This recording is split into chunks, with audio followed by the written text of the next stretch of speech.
లైఫ్లో ఎప్పుడు ఓడలేదు. ఎందుకంటే I don't believe it changes anything. Any government అది ఉన్న సర్కమ్స్టాన్సెస్ బట్టి మారుతుంది, కానీ ఏదైనా ఒక పర్టికులర్ గవర్నమెంట్ ఒక పర్టికులర్ మనిషి వచ్చి ఏమన్నా చేస్తాడనేది నేను నమ్మను అసలు. అంటే అతను ఇవాళ నాకున్న లైఫ్ స్టైల్ ఫలానా అతను సీఎం అయితే నాది మారిపోతుందని నేను నమ్మను. అందుకని ఓటేను. కానీ ఒక్క ఓటు కూడా చాలా వాల్యుబుల్ పాయింట్. ఎవరికి అది ఏదో చెప్తారు వాళ్ళు పాలిటీషియన్స్, అన్ని ఓట్లన్నీ వాల్యుబుల్ అని. ఇన్ కేస్ అందరూ మీలా అనుకుంటే ఏమవుతుందంటారు? ఇప్పుడు ఆల్రెడీ మీకు ఇచ్చింది కాన్స్టిట్యూషన్ ఇచ్చింది right, you don't need to vote if you don't want అని. ఏమవుతుంది? ఎవరు అయిన వాళ్ళు అవుతారు, ఏమవదు. అందరూ ఓటు వేయటం మానేసినా కూడా వాళ్ళకి వేసుకుంటారు కాబట్టి వాళ్ళు సీఎం అవుతారు. యా, సో మీకే వెయ్యాలని మనసు వస్తే ఎవరికి వేస్తారు? నేను అసలు పట్టించుకోను, ఎందుకంటే నాకు అసలు వెళ్ళి ఆ బూత్కి వెళ్ళి చేయటం అనేది అంత టైం నేను వేస్ట్ చేసుకున్నాను లైఫ్. సరే అదేదో తీసుకొచ్చి మేము ముందే పెడతారు, వేయండి. ముందు పెట్టినా కూడా నేను రానివ్వను ఫస్ట్ అదరికి. సరే ఇన్నాళ్ళ ఇప్పుడు సరే ఒకటి నిజం చెప్తారా? మీకు ఇబ్బంది లేకపోతే నేను ఎడిట్ చేసుకుంటాను. నాకు ఏమీ ఇబ్బంది లేదని చెప్పాను. ఇప్పుడు మీ ఏజ్ తెలుసుకోవచ్చు? మీకు అడగచ్చు. ఇప్పుడు మీ ఏజ్ తెలుసుకోవచ్చు. 61. కానీ ఇప్పుడు జనరల్గా సొసైటీలో ఒక 60 ఏళ్ళు వచ్చిన వ్యక్తి ఒక డివోషనల్ సైడ్ వెళ్ళాలనో, ఇంకా ఇప్పటివరకు సాధించింది చాలు, 10 మంది మంచి కోసం అని ఏదైనా చేయాలనో, ఇలా ఏదో చెప్తుంటారు కదా, ఇవేమి మీకు వర్తించవా? వర్తించవద్దు క్వశ్చన్ కాదు, నేను పట్టించుకోనంటున్నా. అది మీరు పట్టించుకోరు. Yeah. So what you want to do then? మళ్ళీ నేను రిపీట్ చేస్తాను, నా ఇష్టం వచ్చినట్టు బతుకుతా ప్రతి క్షణం. ఇంతకన్నా క్లియర్గా ఏం చెప్పను. నా ఇష్టం అంటే ఇప్పుడే చెప్పా, నాకు అందమైన అమ్మాయిలు ఇష్టం, నాకు దేవుడు ఇష్టం లేదు, ఫ్యామిలీ ఇష్టం లేదు, నేను అక్కడ అడవి జంతువుని, నేను దున్నపోతుని, నేను కోతిని, ఇవన్నీ చెప్పాను కదా. ఇంతకన్నా ఇంకేం చెప్పాలి నేను? సరే ఇన్నాళ్ళు ఈ 60 ఏళ్ల పాటు మీరు సాధించింది ఇది అని చెప్పుకోవడానికి ఏంటి? ఏం లేదు. నిన్న ఇందాక చెప్పాను, నేను నిన్న మర్చిపోతాను. మీడియా గురించి చెప్పకండి సార్. నిన్న మర్చిపోతాను, రేపు నాకు తెలీదు, ఇప్పుడు ఇవాళ బతుకుతాను అని చెప్పాక మళ్ళీ మీరు ఏమి సాధించారు ఇన్ని రోజులు అంటే ఇంక నేనేం చెప్పాలి? సరే మీ దృష్టిలో ద కంప్లీట్ మ్యాన్ అంటే ఎవరు? Complete man meaningless thing. అది కంప్లీట్ మ్యాన్ ఎవరి దృష్టిలో? రైట్.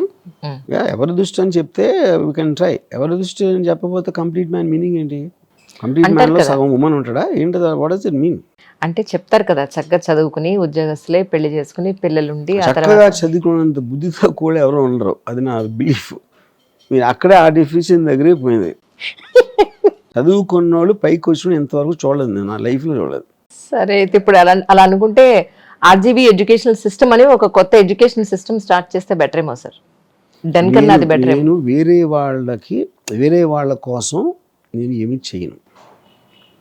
నా కోసం చేసుకున్న దాంట్లో పొరపాటున వాళ్ళకి ఏదైనా మంచి జరిగితే వాళ్ళ అదృష్టం, అంతేగా నా ఇంటెన్షన్ ఉండదు దాంట్లో. మీ థింగ్స్ లైన్ ఉంది జన్లో, your time is limited, don't waste it on others అని ఉంది. అప్పుడు అది స్వార్థం కాదా? స్వార్థమే. నేను స్వార్థం ప్రేమిస్తాను. ఇక్కడ లైన్ ఉంది, selfishness is the greatest virtue అని రాశారు ఇక్కడ. ఓకే, కానీ చాలా రాశారు. ఇంకా చాలా ఉన్నాయి, అవన్నీ నా థాట్స్ అయ్యి. కూర్చుని ఎంట్రీ చేయను మొత్తం అంతా తిరుగుతూ చేద్దాం అన్నారు, మరి కూర్చున్నారు వచ్చి ఒక చోట. మీ ఇష్టం. అరే ఇప్పుడు మీరు అడిగారా అలా చేద్దామని? అది ఇప్పుడు నేను కాదంటానా? ఏమన్ను, నా దగ్గర దాయడానికి ఏమీ లేదు. మీకు చూపించడానికి మీకు భయం ఉంటుంది. మీకు మా ఛానల్లో ఫ్యామిలీ చూస్తారండి, వాళ్ళందరికీ ఇదకి అమ్మాయిల ఫోటోలు చూస్తే అని మీకు ఉండదు, నాకే ఉండదు, నాకు ఏ ఉండదు.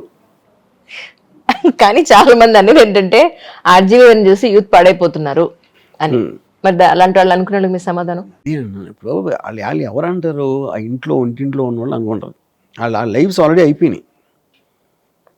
ఫుల్గా బట్టలు వేసేసుకుని ఒంటింట్లో ఉండి వంటలు చేసుకున్నారు వాళ్ళందరికీ. వాళ్ళు ఎలాగో వాళ్ళు ఉన్నా లేకపోయినా ఒకటే. అంటే వంటింట్లో ఉండకూడదు, ఫుల్గా బట్టలు వేసుకోకూడదని మీ ఉద్దేశం? 100%.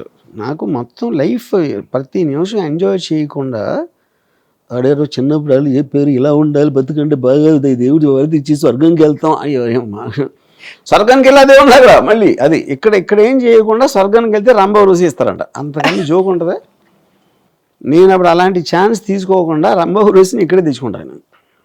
అది నేను చేసేది తెలివైన పని. వీళ్ళందరూ బాగా పుణ్యజీవుల్లాగా బతికి వెళ్ళి అక్కడికి వెళ్ళారు అనుకోండి, అక్కడ స్వర్గం లేకపోతే ఏంటి? టటటాన్ వాళ్ళు క్లోజప్స్ చూడాలి. నేను ఒకసారి మోహన్ బాబు గారితో చెప్పాను, నేను మాట్లాడితే సాయిబాబా లేకపోతే బాలాజీ అంటారు, మీరు పోయినప్పుడు అక్కడికి పైకి వెళ్తే ఉట్టి అల్లా ఉంటే మీ పరిస్థితి ఏంటన్నా తెలియదు కదా, ఎవరు ఉంటారో తెలియదు ఎవరికి. జీసస్ ఉంటాడా, ఇది ఉంటాడా, ఎవరు ఉంటారు? మనం ఏదో మన ఇంట్లో పెరిగాం కాబట్టి పుట్టాం కాబట్టి మనం బ్లైండ్గా దేవుడిని నమ్మేస్తా పోతాం.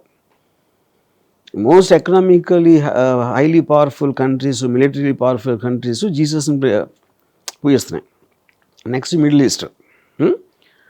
ఇప్పుడు మనం మైనారిటీ, ఇది ఆ కాంటెస్ట్ చూస్తే పాపులేషన్ వైజ్గా యూనో. అప్పుడు ఎందుకు చేసినా తెలియదు, ఎందుకంటే ప్రజలు ఏంటి, జనాలు ఏంటంటే గుడ్డిగా వెళ్తారు అంతే, అది ఒక గొర్రెల మందలాగా వెళ్తారు. నేనేంటి ముగ్గురిని నమ్మను, ఎవరిని నమ్మను, కానీ నేను 5 నిమిషాల్లో పోతానని తెలిస్తే మాత్రం నారాయణ, జీసస్, అల్లా అని. ఎందుకు ఎవరు ఉంటారో తెలియదు కాబట్టి అందరికీ ఒక రిజర్వేషన్ లాగా ఒక దండం పాడేస్తా. వర్కౌట్ అయితే అవుతుంది, లేకపోతే లేదు. అప్పుడు ఏం కోరుకుంటారు? ఏం కోరుకోను, తలుచుకోవడం ఎందుకు మరి? సారీ చెప్పేస్తా నేను నమ్మనందుకు అని.